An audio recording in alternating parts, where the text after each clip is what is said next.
Hi friends, welcome to my innovation.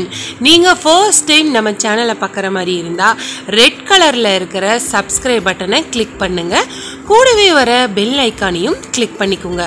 அப்பதான் நான் upload பண்ற ஒவ்வொரு வீடியோ. இன்னைக்கு நம்ம சேனல்ல பிளவுஸ் ஸ்டிச்சிங் தாங்க பார்க்க போறோம். ஆல்ரெடி பிளவுஸ் கட்டிங் வந்து நான் போட்டிருக்கேன். அதோட லிங்க் நான் இந்த வீடியோல கொடுக்குறேன், செக் பண்ணி பாருங்க. ஏற்கனவே கட்டிங் வீடியோவில் நான் நெக் பார்ட் கட் பண்ணியிருந்தேன். இப்போ அந்த பிசிறியெல்லாம் அடிச்சிடலாம். நீங்கள் கட்டிங் வீடியோ மிஸ் பண்ணாமல் பாருங்கள். கேன்வாஸில் வச்சு நம்ம துணி வச்சு அயர்ன் பண்ணோம். இப்போ அந்த மடிப்பெல்லாம் நம்ம மடித்து நீட்டாக தைச்சிடலாம். இந்த மாதிரி வந்துடும் பாருங்கள். ரொம்ப ஈஸி தான். கட்டிங் வீடியோ கண்டிப்பாக பாருங்கள், அப்போ உங்களுக்கு இன்னும் ஈஸியாக புரியும். இப்போ கரெக்டாக நம்ம வந்து ஷோல்டர்கிட்ட கரெக்டாக வந்து மார்க் பண்ணியிருப்போம். ஷோல்டர் போக நமக்கு வந்து நெக்கோட அளவுக்கு இதையா அழகாக நம்ம தைச்சி எடுத்துடலாம்.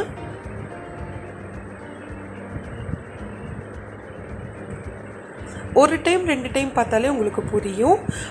இன்னொரு ப்ளவுஸ் வீடியோவும் இருக்குது, அதுவும் நான் டிஸ்கிரிப்ஷனில் லிங்க்கு கொடுக்குறேன். கண்டிப்பாக செக் பண்ணி பாருங்கள். அதில் இன்னும் உங்களுக்கு டீட்டெயிலாக வேணால் கண்டிப்பாக தெரியும். இப்போ நான் ஃபஸ்ட்டே ப்ளவுஸ் கட்டிங் அண்ட் ஸ்டிச்சிங் போட்டதுனால நிறைய பேருக்கு வந்து கொஞ்சம் பழகிருப்பீங்க. அதனால் இப்போ பார்க்கும்போது உங்களுக்கு ஈஸியாக தெரியும். இப்போ இதில் வந்து நம்ம என்ன பண்ண போகிறோன்னா, பைப்பிங் நூல் கொடுக்காமையே அந்த பிளாக் துணி ப்ளவுஸ் துணி இருக்கு இல்லைங்களா, கொஞ்சம் வெளியே தெரிகிற மாதிரி தைச்சிக்கலாம். அப்போ எப்படி தெரியும்னா, பிளாக் பைப்பிங் கொடுத்த மாதிரி தெரியும். நெக்ஸ்ட் வீடியோவில் நான் பைப்பிங் நூல் வச்சு எப்படி தைக்கிறதுன்னு நான் சொல்லித்தரேன். நம்ம ஸ்டெப் பை ஸ்டெப்பையாக போகலாம். இது எப்படி பார்த்தீங்கன்னா, நம்ம உள்பக்கமாக அடித்து நல்ல பக்கமாக திருப்பிட்டோம்னா நமக்கு இந்த மாதிரி வந்துடும். நம்ம நார்மலாக தைக்கிறதெல்லாம் நல்ல பக்கம் அடித்து உள்பக்கமாக திருப்பி அடிப்போம். இந்த மாதிரி பேட்ச் கொடுக்கும்போது உள்பக்கமாக அடித்து நல்ல பக்கம் திருப்பிக்கோங்க. இப்போ ப்ளவுஸ் ஃபினிஷிங் ஆயிடுச்சு. இப்போ ஃப்ரண்ட் பீஸ் நம்ம கப்பு ஸ்டிச் பண்ணணும். மடிச்சும் தைச்சிருங்க. கீழ்ப்பகுதியை நம்ம மடித்து தைச்சிடலாம். நம்ம கட்டிங்லேயே கோடு போட்டு வச்சுருக்கோம் எவ்வளோ தூரம் மடிக்கணும்னு, அந்த அளவு மடித்து தைச்சிருங்க.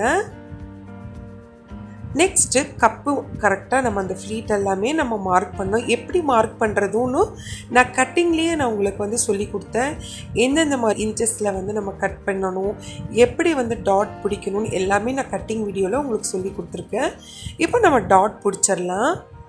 இந்த கட்டிங் பாருங்கள் ரொம்ப ஈஸியாக இருக்கும். ஏன்னா டேப் இன்ச் டேப் இல்லாமையே நம்ம ஸ்டிச் பண்ண கட்டிங் பண்ண பழகியிருக்கோம். அந்த மார்க் பண்ண இடமெல்லாம் நம்ம டாட் பிடிச்சிடலாம். கட்டிங்கும் ஸ்டிச்சிங்கும் ஒட்டுக்கா போடலாம் தாங்க நினச்சேன். கட்டிங் வீடியோவோ 30 மினிட்ஸ் பக்கம் வந்துருச்சு. ஸ்டிச்சிங்கோட சேர்த்துமோ 50 மினிட்ஸ்க்கு மேலே ஆகிடும். அதனால தான் தனித்தனியாக உங்களுக்கு போட்டிருக்கேன். இப்போ டாட் எல்லாமே பிடிச்சாச்சுங்க. இப்போ என்ன பண்ணலான்னா, பட்டி பகுதியை நம்ம தைக்க போகிறோம். பாருங்கள் எப்படி இருக்குன்னு. இப்போ பட்டி பகுதியை நம்ம தைக்க போகிறோம். இங்கே பாருங்கள் 3 பீஸ் வேணும். ஒரு கப்பு பகுதிக்கு 3 பீஸ் வேணும். மேல் பகுதியில் பிளாக் துணி, அதாவது பிளாக் துணிக்கு ஃபஸ்ட்டு பிளாக் துணி வச்சிடலாம். நல்ல பக்கம் வைக்கணும்.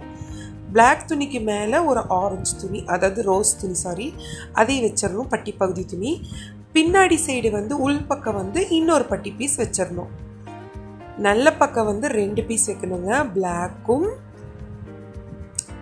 இன்னொரு எக்ஸ்ட்ரா கிளாத்தும் நல்ல பக்கம் வைக்கணும். பின்பகுதியில் அதாவது உள் துணி பக்கம் ஒரே ஒரு பட்டி பீஸ் வைக்கணும்.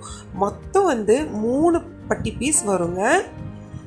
கரெக்டாக வச்சு 4 துணியிலையும் ஸ்டிச்சஸ் விழுந்திருக்கான்னு நல்லா செக் பண்ணி பாருங்கள். இப்போ என்ன பண்ண போகிறோம்னா, இந்த துணியை மேல் பகுதி துணியை நல்லா மடிச்சுட்டு 2 துணி பட்டி பகுதி இருக்குது இல்லைங்களா, அதுவும் உள் பகுதியில் ஒரு பட்டி துணி இருக்குது இல்லைங்களா, அதுவும் 3 உள்டாவாக வச்சு நம்ம இப்போ இப்படி அடிக்கிறோம். இந்த மாதிரி எதுக்கு தைக்கிறோம்னா, நமக்கு ஸ்டிச்சிங் வந்து நீட்டாக தெரியும். தைச்சிட்டு இப்போ அந்த உள்ள கேப்பில் இருக்கிறதுல நம்ம அந்த ஃப்ரண்ட் பீஸை இழுத்துடலாம். கப்பு பகுதி இருக்கு இல்லைங்களா, அதை வந்து நம்ம இழுத்துடலாம். அப்போ நீட்டான ஒரு லுக் கிடைக்கும். உள் பகுதியிலையும் நீட்டாக இருக்கும். இப்போ படிமான தையல் வந்து நம்ம போட போகிறோம். படிமான தையல்னால் பட்டி பகுதி இருக்கு இல்லைங்களா, நம்ம ஜாயின் பண்ணோம் இல்லைங்களா, அங்கே ஒரு படிமான தையல் போட்டுடலாம். அந்த கப்பு பகுதி துணியில் ஸ்டிச் விழுகாமல் இருக்கான்னு பார்த்துக்கோங்க. இப்போ சென்டர் நாட் பிடிச்சோம் இல்லைங்களா, அதில் வந்து ஸ்டிச் பட்டிருக்கக்கூடாது. துணி ஏறத்தாழ இருந்தாலும் பிரச்சனை இல்லை. உங்களுக்கு வந்து ஃபினிஷிங் ஆகி வருமோ கரெக்டாக இருக்கணும். நம்ம எக்ஸ்ட்ரா தான் நம்ம துணி விட்டு கட் பண்ணியிருப்போம். அதனால் கட் பண்ணும் போதே ஒரு 1.5 இன்ச்செல்லாம் நீங்கள் எக்ஸ்ட்ராவே வச்சுக்கோங்க. ஃபினிஷிங் பண்ணும்போது நம்ம அதுக்கப்புறமா எக்ஸ்ட்ரா துணியெல்லாம் கட் பண்ணி கூட நம்ம எடுத்துடலாம். கம்மியாக கட் பண்ணிட்டோம்னா நம்ம ஒன்றுமே பண்ண முடியாது. எக்ஸ்ட்ரா இருந்தாலும் பிரச்சனை இல்லை. இப்போ அதே மாதிரி இன்னொரு பீஸும் நான் தைச்சி ஃபினிஷிங் பண்ணிட்டேன். அதே மாதிரி பட்டி பகுதியெல்லாம் வச்சு தைச்சாச்சு. இப்போ பாருங்கள், ஒரு துணி எடுத்தாச்சு. ஊக்குப்பட்டி ஐப்பட்டி தைக்க போகிறோம். ஃபஸ்ட்டு வந்து நம்ம ஐப்பட்டி தைச்சிடலாம். நல்ல பகுதியில் வச்சு நம்ம தைச்சிட்டு வரணுங்க. 2 இன்ச் அகலம், நீளம் வந்து அந்த நீளம் எவ்வளோ இருக்கோ அந்த அளவுக்கு தைச்சிருங்க. கழுத்தின் பகுதி வருது பார்த்தீங்களா, அங்கே கொஞ்சம் ஒரு 1/2 இன்ச்சு எக்ஸ்ட்ரா விட்டே நீங்கள் தைச்சிருங்க. ஏன்னா முன் கழுத்து நம்ம இன்னி தைக்கலை. அப்படியே உள்டாவாக மடித்து இன்னொரு தையலும் போட்டுடலாம். இது வந்து ஊக்குப்பட்டி. ஊக்குப்பட்டி வந்து அதாவது உள் துணியில் மடித்து தைக்கணும். ஐப்பட்டி வந்து மேல் துணியில் மடித்து தைக்கணும். நல்லா நோட் பண்ணிக்கோங்க. 2 தையல் போட்டுடலாம். கார்னர்லேயும் அதுக்கப்புறம் மடித்த இடத்துலையும் ஒவ்வொரு தையல் போட்டுக்கலாம். அப்போ நல்லா ஸ்ட்ராங்காக இருக்கும். இப்போ ஐப்பட்டி எப்படி தைக்க போகிறோன்னு பாருங்கள். 2 இன்ச்சு அகலம் எடுத்திருக்கோம். இல்லை 1.5 இன்ச்சு அகலம் எடுத்தாலும் போதும். நீளம் அதுக்கு எவ்வளோ நீளம் வருதோ அந்த அளவு நீங்கள் தைச்சிக்கோங்க. ஸ்டார்டிங் கழுத்து பகுதியிலேருந்து பட்டு எண்டிங் வரைக்கும் எவ்வளோ நீளம் இருக்கோ அதை வச்சுக்கோங்க. எக்ஸ்ட்ரா ஒரு 1/2 இன்ச் கூட வச்சுக்கோங்க. இப்போ இது வந்து எப்படி தைக்கிறோன்னா, உள் பக்கமாக வைக்கணும். நல்லா பாருங்கள், உள் பக்கமாக வச்சு நல்ல பக்கமாக திருப்பி எடுத்துடணும். ஐப்பட்டி வந்து மேலே தானங்க இருக்கும். அப்போ அப்படி தான் தைக்கணும். எக்ஸ்ட்ராவாக இருந்தால் பிரச்சனை இல்லை. ஏன்னா நம்ம கழுத்து அடிப்போம் இல்லைங்களா, இன்னி கழுத்து ஃபினிஷிங் பண்ணல. இப்போ மேல் பகுதியில் நான் திருப்பிட்டேன். நான் வந்து தனியாக வைக்கிறங்காட்டிக்கு அப்படியே ஸ்ட்ரைட்டாக ஒரு தையல் போட்டுட்டேன். இதுலேயே வந்து முக்கோண ஷேப்பில் ஒரு ஐப்பட்டி கொடுப்பாங்க. அந்த மாதிரி நம்ம இப்போ கொடுக்கல. இப்போ இந்த க்ரீன் கலர் துணியிலேயே நம்ம நெக் அடிச்சிடலாம். ஃப்ரண்ட் பீஸுக்கும் கிராஸ் பீஸ் நான் கட்டிங் வீடியோவில் சொன்னேன். இப்படி மடிச்சுக்கோங்க. கிராஸ் பீஸ் தான் எப்போவுமே கழுத்தின் பகுதிக்கு கொடுக்கணும். நல்ல பக்கமாகவே வச்சு அடிச்சுட்டு வாங்க. கழுத்தின் நல்ல பகுதி இருக்கு இல்லைங்களா, அங்கே வச்சு அடிச்சுட்டு வாங்க தையல். 1.5 இன்ச்சில் நான் கிராஸ் பீஸ் வெட்டினேன். அதையே 2ஆக மடிச்சுக்கோங்க. மடித்து தையல் வந்து அடித்துணிலையும் தையல் விழுந்திருக்கான்னு செக் பண்ணிகிட்டே வாங்க. சம்டைம்ஸ் கீழ் துணியில் தையல் விழுந்திருக்காது. நம்ம கிராஸ் பீஸில் கட் பண்ணி தைக்கும் போது வளைவுகள் எல்லாம் கொஞ்சம் அழகாக வரும். இப்போ ஸ்டிச்சிங் பண்ணியாச்சு. இப்போ லைட்டாக மடிச்சுக்கலாம். இதுக்கு இந்த எக்ஸ்ட்ராஸ் எல்லாம் இருக்கிறத வந்து அப்பப்போ நீங்கள் கட் பண்ணிடுங்க. மடிச்சுட்டு கட் பண்ணிங்கன்னா அது ஒரு மாதிரி பிசுறு அசிங்கமாக தெரியும். இப்போ சின்னதாக மடிச்சுக்கலாம். ரொம்ப பெருசாக இல்லாமல் சின்னதாக. இதுவும் பைப்பிங் நூல் வச்சு தைக்கலாம். நான் ஃபஸ்ட்டு உங்களுக்கு இப்படி சொல்லித்தரேன். நெக்ஸ்ட்டு அடுத்தடுத்த வீடியோவில் நான் பைப்பிங் நூல் வச்சு ஸ்டிச் பண்ணுறதுக்கு சொல்லித்தரேன். இப்போ சின்னதாக மடிச்சு அடிச்சுக்கோங்க. உங்களுக்கு வந்து வீடியோ பார்த்து புரியலைன்னா நீங்கள் என்ன பண்ணுங்கன்னா, கரெக்டாக நீங்கள் ஸ்டிச்சிங் பண்ணும்போது எல்லாமே எடுத்து வச்சுக்கோங்க. பாஸ் பண்ணி வீடியோ பாருங்கள், கண்டிப்பாக புரியும். இதை பார்த்து நீங்கள் தைக்கும் போது இன்னுமே உங்களுக்கு ஈஸியாகவே புரியும். அதே மாதிரி இந்த ஸ்டிச்சிங் வீடியோ பார்க்கும்போது கண்டிப்பாக கட்டிங் வீடியோ பாருங்கள். அப்போ இன்னுமே உங்களுக்கு சுலபமாக நீங்கள் கற்றுக்கொள்ளலாம். இப்போ கழுத்தின் பகுதி நம்ம அடித்தாச்சு. இன்னொரு பீஸ்லையும் இதே மாதிரி நம்ம தைச்சு எடுத்துடலாம். இனி நெக்ஸ்டெல்லாம் வந்து ப்ளவுஸ் பேக் நெக்கெல்லாம் கொஞ்சம் நல்லா கிராண்டாக தைக்க போகிறதெல்லாம் நான் சொல்லி கொடுக்க போகிறேன். அதே மாதிரி இன்னொரு கழுத்தின் பகுதி அடிச்சுக்கலாம். இனி நெக்ஸ்ட் வர வீடியோலையெல்லாம் நான் வெறும் பேக் நெக் மட்டும்தான் உங்களுக்கு சொல்லி கொடுக்க போகிறேன். அப்போ நல்லா கிளியராக உங்களுக்கு எக்ஸ்பிளைன் பண்ணுறேன் நான். ஏன்னா நம்ம அது மட்டும் இன்க்ளூடிங்காக நம்ம பார்க்கும்போது நல்லா ஈஸியாக புரிஞ்சுக்கும். நம்ம ப்ளவுஸுங்கும் போது இது ரொம்ப செகண்ட்ஸ் ஆகுது, நிமிஷங்கள் ஆகும். இப்போ நம்ம ப்ளவுஸ் பேக் நெக்கும் போது நமக்கு அவ்வளோவா ஆகாது. இப்போ நம்ம ஷோல்டர் ஜாயின் பண்ணிடலாம்.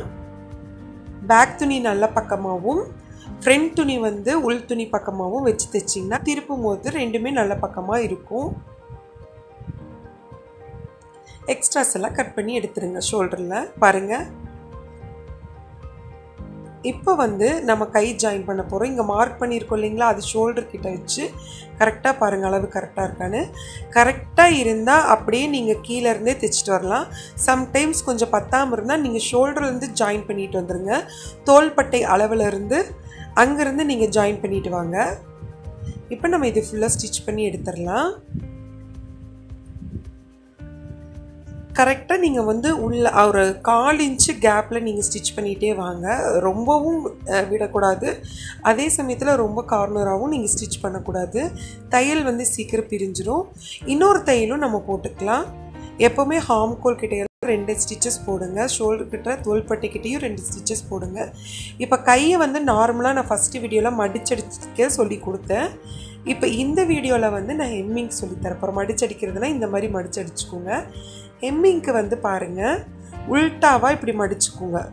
1/2 இன்ச்சு நல்லா பட்டையாகவே மடிச்சுக்கோங்க. மடிச்சுட்டு உல்ட்டாவே கையை 2யும் மடிச்சுட்டு நம்ம ஜாயின் பண்ணிட்டு வந்துடலாம்.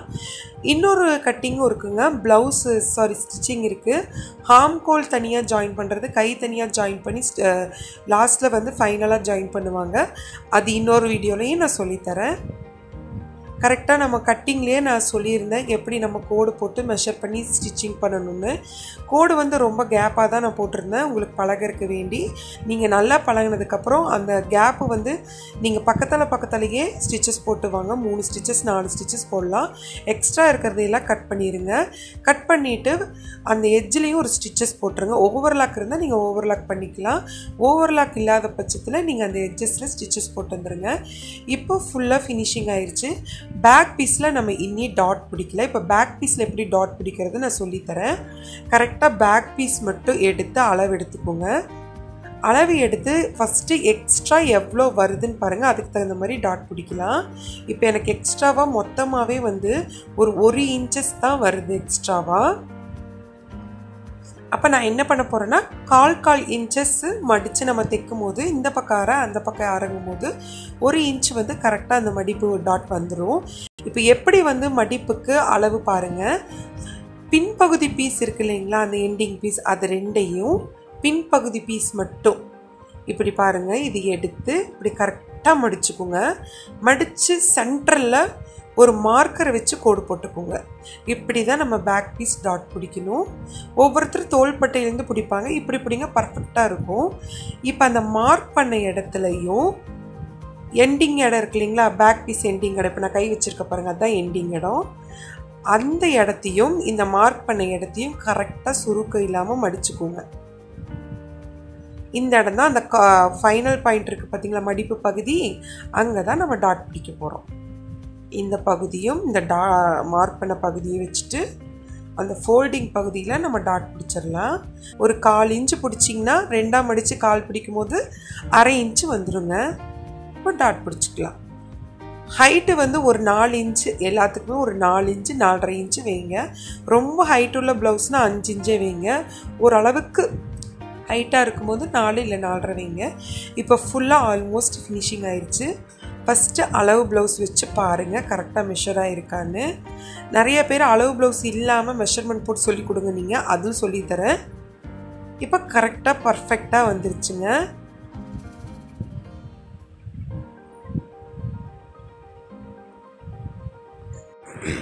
இப்போ ஹெம்மிங் பண்ணிடலாம். லைட்டாக கொஞ்சம் நெக்கு கிட்ட வந்து பீட்ஸ் ஒர்க் கொடுக்க போகிறேன்.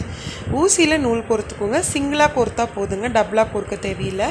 சிங்கிளாகவே நீங்கள் கோர்த்து ஒரு நூலில் முடி போட்டுக்கோங்க, ஒரு நூல் வந்து முடி போடாமல் வச்சுக்கோங்க. சிங்கிளாக கோர்த்துக்கோங்க. ஹெம்மிங்க்கு எப்போவுமே சிங்கிளாக தாங்க கோர்க்கணும். ஊக்கும் ஐயும் நான் இன்னொரு வீடியோவில் டீட்டெயிலாக நான் உங்களுக்கு எக்ஸ்பிளைன் பண்ணுறேன். இதில் உங்களுக்கு எக்ஸ்பிளைன் பண்ணால் புரியாது. உங்களுக்கு வேணும்னா கமெண்ட்ஸில் சென்ட் பண்ணுங்கள், நான் அது வீடியோ தனியாக அப்லோட் பண்ணுறேன். இப்போ கைப்பகுதியை நம்ம எடுத்துக்கலாம். எடுத்து ஆல்ரெடி நம்ம மடித்து தான் சைடில் ஜாயின் பண்ணிட்டு வந்தோம். அப்போ அந்த மடிப்பு வந்து இருக்கும். கரெக்டாக உங்களுக்கு வீடியோவில் வந்து பிளாக் துணின்றதுனால கரெக்டாக தெரியல. சப்போஸ் இதில் உங்களுக்கு புரியலன்னா கண்டிப்பாக கமெண்ட்ஸில் சென்ட் பண்ணுங்கள். ப்ளீஸ் கோச்சிக்காதீங்க. நான் வேறு ஒரு கிளாத்தில் வேணால் டார்க் கிளாத்தில் காமிக்கிறேன். கீழ் துணி வந்து ஒரு 2 துணி, அதாவது 2 நூல் வர மாதிரி எடுத்துக்கோங்க. மடிப்பு துணியில் கொஞ்சம் ஜாஸ்தியாக குத்தி எடுத்துக்கோங்க. இப்போ ஃபுல்லாக ஹெம்மிங் பண்ணி முடிச்சாச்சுங்க. இப்போ இந்த நெக் பகுதி இருக்கு இல்லையா, இது நீங்கள் அப்படியே விட்டாலும் ஒன்றும் நல்லா தான் இருக்கும். சும்மா நம்ம அதில் கொஞ்சம் லைட்டாக பீட்ஸ் ஒர்க்கும் கொடுக்கலாம். இது காப்பர் கலருங்க, கொஞ்சம் நல்லா இருந்துச்சு. ஏன்னா எனக்கு அந்த சாரியில் வந்து அங்கங்கே இந்த காப்பர் கலர் வருது, அதனால இந்த காப்பர் பீட்ஸ் நான் கொடுக்குறேன். கொஞ்சம் பெரிய பெரிய பாசியாக கொடுத்துருக்கேன். உங்களுக்கு இதுதான் வைக்கணும்னு இல்லைங்க, நீங்கள் எப்படி வேணாலும் டிசைன் பண்ணிக்கலாம். ஸ்டிச்சிங் பொறுத்த வரைக்கும் நமக்கு நிறைய ஐடியாஸ் தோணும், புது புது ஐடியாஸ் வரும். நீங்களே ஒரு அளவுக்கு பழகிட்டிங்கன்னா நீங்கள் என்னை விடவே சூப்பராக ஸ்டிச் பண்ண ஆரம்பிச்சிருவீங்க. ஏன்னா நிறைய ஐடியாஸ் வரும், யார் வேணாலும் ஈஸியாக தைக்கலாம். இப்போ பீட்ஸ் வச்சு தைச்சி முடிச்சிட்டேன். இப்போ உள்ளே குத்தி எடுத்துகிட்டு நாட் போடுறது மட்டும் காமிக்க பாருங்கள். இப்படி ஊசி குத்திக்குங்க. குத்திட்டு ஊசி சுற்றி ஒரு 4-5 டைம் சுற்றிடுங்க நூல். அவ்வளோதான், முடி போட்டாச்சு. ரொம்ப ஈஸியாக நம்ம முடிச்சிட்டோம். ரொம்ப பெருசாக இல்லாமல் சிம்பிளாக நீட்டாக முடிச்சாச்சு. பாருங்கள் நம்ம நெக்கு எவ்வளோ அழகாக இருக்குது. நான் ஏன்னா அந்த பிளாக்கு நூல்லையே ஸ்டிச்சஸ் ஏன் கொடுத்துருக்கேன்னா அது தனியாக ஒரு எம்ப்ராய்டிங் மாதிரி தெரியும் தான் அப்படி கொடுத்துருக்கேன். அதே மாதிரி அந்த பிரிண்டிங்கும் ஒரு வாஷில் போயிடும். என்ன ஃப்ரெண்ட்ஸ், இந்த vlog பிடிச்சிருந்ததுன்னா லைக் பண்ணுங்கள், ஷேர் பண்ணுங்கள், மறக்காமல் நம்ம சேனல் சப்ஸ்கிரைப் பண்ணுங்கள். தேங்க்யூ ஃபார் வாட்சிங். Bye bye.